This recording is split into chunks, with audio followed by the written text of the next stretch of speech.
Gempa magnitudo 6,4 mengguncang 86 km barat daya Bantul, Daerah Istimewa Yogyakarta, pada pukul 19.57 waktu Indonesia Barat, Jumat tanggal 30 Juni tahun 2023. Badan Meteorologi, Klimatologi, dan Geofisika, BMKG, menginformasikan gempa tersebut tidak berpotensi menimbulkan tsunami.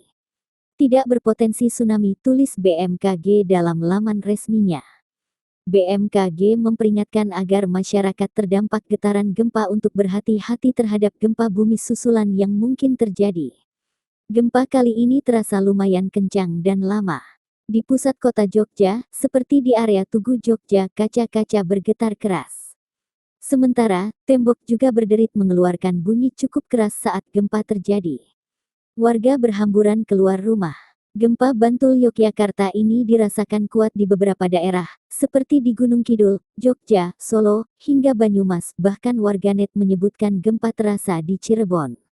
Bahkan gempa tersebut dirasakan hingga ke Purworejo, Kudus, Jawa Tengah dan Malang, Jawa Timur. Dari video yang beredar, terlihat pengunjung mal di Purworejo dan pengunjung sebuah hotel terlihat panik dan keluar dari dalam gedung.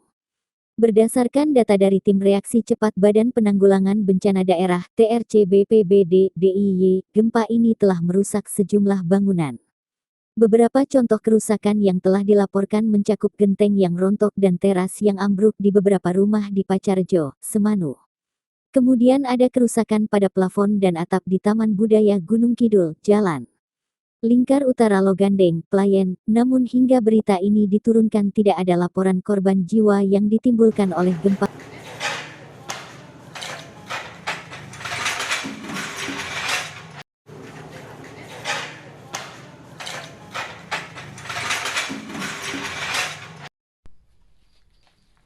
Wah, gempa yang dahsyat ini. Banter lindune. Lindu banter tenan iki mau. Temboke nganti ambruk. Ha iya kok ambruk.